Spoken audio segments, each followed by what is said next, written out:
रमजान के अंदर एक रात है शबे कद्र। एक रात की फजीलत यह है 1000 महीनों से बेहतर है। 1000 महीने में कैलकुलेट करोगे कैलकुलेटर पर 84 साल। क्या मतलब? एक रात में कुरान पढ़ोगे सवाब मिलेगा 84 साल कुरान पढ़ने से भी ज्यादा। एक रात नमाज पढ़ोगे 84 साल नमाज पढ़ने से ज्यादा सवाब मिलेगा। ये शबे कद्र की फजीलत है। अब मैं आपसे पूछता हूं कौन सी रात शबे कद्र है? मौली साहब नहीं पता।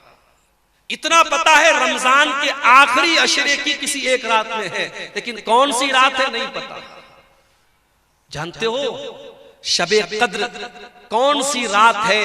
ये इल्म अल्लाह ताला दुनिया में उतारने वाला था, मगर दो सहाबी आपस में लड़ पड़े तो अल्लाह ताला ने इस इल्म को उठा लिया। अगर वो न लड़े होते और आपस में इख्तिलाफ न किया होता उन्होंने शबे कद्र के बारे में, तो अल्लाह ताला एग्जैक्ट बता देता कि 25वीं रात शबे कद्र है या 27वीं रात शबे कद्र है या 23वीं रात शबे कद्र है। दो लोगों ने झगड़ा किया, अल्लाह ने शबे कद्र का इल्म उठा लिया। इख्तिलाफ हमेशा, जब इंसान गुनाह करता है तो इख्तिलाफ पैदा होता है मेरे प्यारे साथियों। इसीलिए अल्लाह के नबी जब नमाज खड़ी होती थी सहाबे किराम से कहा करते थे अकीमू सुफूफकुम, मेरे सहाबा नमाज सही कर लो, सफे दुरुस्त कर लो। ऐ मेरे साहबा अपनी सफों को दुरुस्त कर लो। लतुकीमुन्ना सुफूफकुम औ लयुखालिफन्नल्लाहु बैना कुलूबिकुम, ऐ मेरे सहाबा तुम अपनी सफों को सीधा नहीं करोगे तो अल्लाह ताला तुम्हारे दिलों के बीच में दूरी पैदा कर देगा। यानी एक सुन्नत आप छोड़ेंगे नमाज के अंदर, अगर सबको सीधा नहीं करेंगे और कदम से कदम और कंधे से कंधा मिला के खड़े नहीं होंगे तो अल्लाह ताला दिल में दूरी पैदा कर देगा। और आज दूरी पैदा हो गई है मेरे भाई। वीडियो देखा आपने? फेसबुक के ऊपर यूट्यूब के ऊपर वीडियो आ गया है। एक मुसलमान को चंद नौजवान पकड़ते हैं, जैसे आजकल बहुत सारे मुसलमानों को मॉब लिंचिंग के लिए पकड़ के उनसे नारे लगवाए जाते हैं। एक मुसलमान को पकड़ के कहते हैं तू बता आला हजरत को मानता है कि नहीं मानता है, तू बता तू फला फला को काफिर मानता है कि नहीं मानता है। उसके मुंह से जबरदस्ती ये नारा निकलवाते हैं और तब उसको जाने देते हैं ये मुसलमान मुसलमान के साथ कर रहा है। एक मसलक का आलिम गिरफ्तार होता है दूसरे मसलक का कि लोग खुशी मनाते हैं कि चलो अच्छा हुआ दूसरे मसलक का आलिम गिरफ्तार हुआ। लगेगी आग तो घर और भी आएंगे जद में, यहां पे सिर्फ हमारा मकान थोड़ी है मेरे भाई। जब नफरत की आग लगेगी तो दूसरों के घर भी जलेंगे, सिर्फ एक इंसान का घर नहीं जलेगा। अगर आज जमात अहले हदीस का कोई आलिम अगर मुसीबत में है और दूसरे मसलक के लोग खुशी मना रहे हैं साहब चलो अहले हदीसों का मौलवी गिरफ्तार हो गया और मुसीबत में फंस गया, तो आज हमने देखा अभी हाल में मामला पेश आया। मुफ्ती सलमान अजहरी साहब जो है मुंबई के बरेलवी मसलक के आलिम हैं, हमारा उनसे अकीदे का इख्तिलाफ है, मसलक का इख्तिलाफ है, लेकिन वो अपनी जगह है। लेकिन बहरहाल वो मुसलमानों के एक जमात के आलिम हैं। उनको अभी जूनागढ़ के अंदर उन्होंने एक बयान में एक शेर पढ़ा था, उस शेर की वजह से उनको अरेस्ट कर लिया पुलिस ने। हालांकि जमानत मिल गई है, फिलहाल वो रिहा हो गए, लेकिन अभी केस चल रहा है। मेरे भाइयों ये हालात है। डॉक्टर जाकिर नायक के ऊपर मसाइल आए, मुसीबतें आई, आज वो बेचारे इंडिया के बाहर हैं। उनको लेकर के कितने लोगों ने बड़ी खुशी मनाई कि चलो भाई डॉक्टर जाकिर नायक अरेस्ट हो गए, बाहर चले गए और इंडिया से बाहर चले गए, लोगों ने खुशी मनाई। उनका इदारा बंद हो गया, उनका स्कूल बंद हो गया, उनका चैनल बैन कर दिया, लोगों ने खुशी मनाई थी। मेरे प्यारे साथियों ये आपस में नफरत और अदावत क्यों पैदा होती है? जब इंसान गुनाह करता है, गुनाहों की वजह से इंसान के दिल में दूरियां पैदा। और जानते हो एक नुकसान और है गुनाह का। जब इंसान गुनाह करता है तो उसके बीवी और बच्चों के अखलाक पर भी असर पड़ता है। बच्चे नाफरमान क्यों हैं? बीवी नाफरमान क्यों है? कभी गौर करना। बाप गुटखा खा रहा है, बाप बीड़ी पी रहा है, बाप सिगरेट पी रहा है, बाप शराब पी रहा है और ये उम्मीद करता है मेरा बेटा पांचों टाइम का नमाजी हो सकता है, पॉसिबल है। लेकिन अगर बाप अगर बदचलन है तो औलाद भी बदचलन होगी। अगर माँ बदचलन है तो बेटियां भी बदचलन होगी। माँ बाप का असर पड़ता है बच्चों के ऊपर। इसलिए अगर चाहते हो हमारे बच्चे सही हो जाएं, हमारी बेटियां सही हो जाएं, तो अपने अखलाक और किरदार को हमें अच्छा बनाना पड़ेगा। जब जब तक हम गुनाहों से नहीं बचेंगे, हमारी औलाद की अल्लाह ताला उनकी इस्लाह नहीं करेगा। इसीलिए कुरान हमसे ये कहता है अपनी औलाद को भी जहन्नम की आग से बचाने की फिक्र करो और अपने आप को भी जहन्नम की आग से बचाने की फिक्र करो। या अय्युहल्लज़ीना आमनू कू अनफुसकुम व अहलीकुम नारा, ऐ ईमान वालों अपने आप को और अपने घर वालों को जहन्नम की आग से बचाओ। अब ये तो हो गए गुनाहों के नुकसानात। अब तकरीर का आखिरी पॉइंट कि वो क्या तरीका है जिससे हम गुनाहों से बच जाएं। क्या ऐसा करें हम कि हम गुनाहों से बच जाएं। कुरान हमें तरीका बताता है। अक़िमिस सलाता तरफ़इन नहारी व ज़ुलफ़म मिनल लैल, नमाज कायम करो दिन के दोनों किनारे पर। फजर की नमाज भी कायम करो और मगरिब की नमाज भी कायम करो।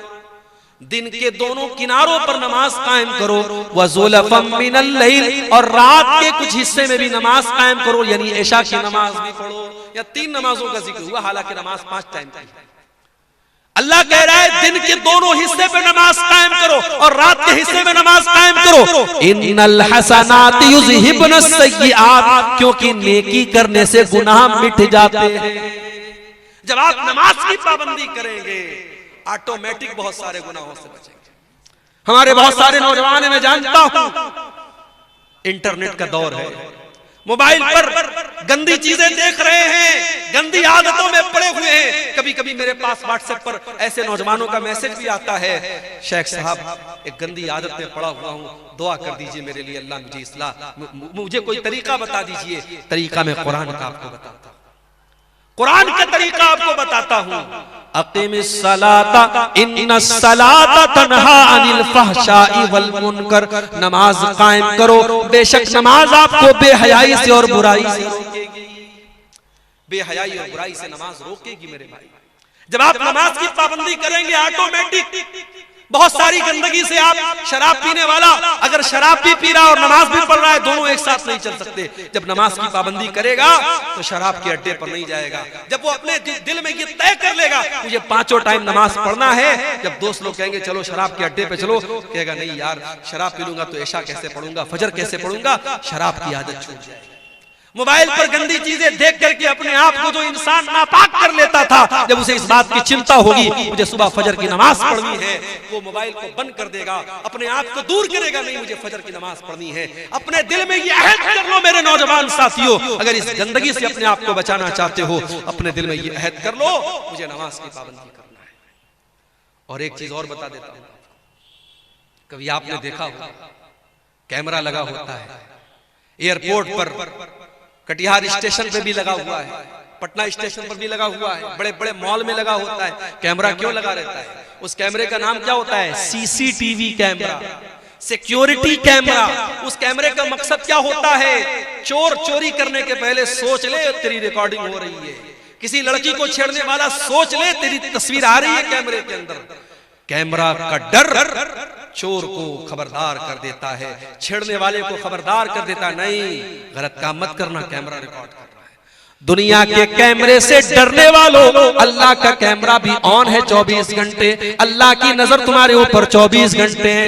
अल्लाह के फरिश्ते अपने कैमरे में सब रिकॉर्ड कर रहे हैं और अल्लाह का कैमरा कभी ऑफ होने वाला नहीं है। व इन्ना अलैकुम लहाफिज़ीन किरामन कातिबीन यअलमूना मा तफ़अलून, मेरे किरामन कातिबीन तुम्हारी एक एक एक्टिविटी को रिकॉर्ड कर रहे हैं, एक एक अमल को लिख रहे हैं। मा यल्फिज़ु मिन क़ौलिन इल्ला लदैहि रक़ीबुन अतीद, बंदा जब अपने मुंह से कोई लफ्ज भी निकालता है फरिश्ते उसको भी रिकॉर्ड करते हैं। मेरे प्यारे साथियों, जब ये दिल में डर पैदा होगा, अल्लाह का कैमरा सब रिकॉर्ड कर रहा है, इंसान गुनाहों से बचेगा। और गुनाहों से बचना है तो तीसरा काम ये करो, कुरान से अपना ताल्लुक जोड़ो। कुरान के अंदर ये कमाल है कि कुरान पढ़ने वाला जब कुरान से अपना ताल्लुक जोड़ता है, अल्लाह के कलाम का नूर उसे गुनाहों से बचाता है। वनुनज़्ज़िलु मिनल कुरआनि मा हुवा शिफाउन व रहमा। ये कुरान लोगों के लिए शिफा है और ये कुरान लोगों के लिए रहमत है। कुरान में बुखार का इलाज नहीं है, कुरान में जुकाम का इलाज नहीं है, कुरान में हमारी रूह की बीमारियों का इलाज है। कुरान हमारे रूह की जो बीमारियां होती है, जो गुनाहों की बीमारियां होती हैं, कुरान हमारी रूह की बीमारियों का इलाज करता है। कुरान की तिलावत पाबंदी से करो मेरे भाई। आज के दौर में तो मोबाइल मौजूद है, मोबाइल पर कुरान का ऐप डाउनलोड कर लो, डेली कोशिश करो आधा पारा, 1 पारा, 1.5 पारा, 2 पारा, जितनी अल्लाह आपको तौफीक देता है, डेली कुरान की तिलावत करो, बहुत सारे गुनाहों से आप बचोगे।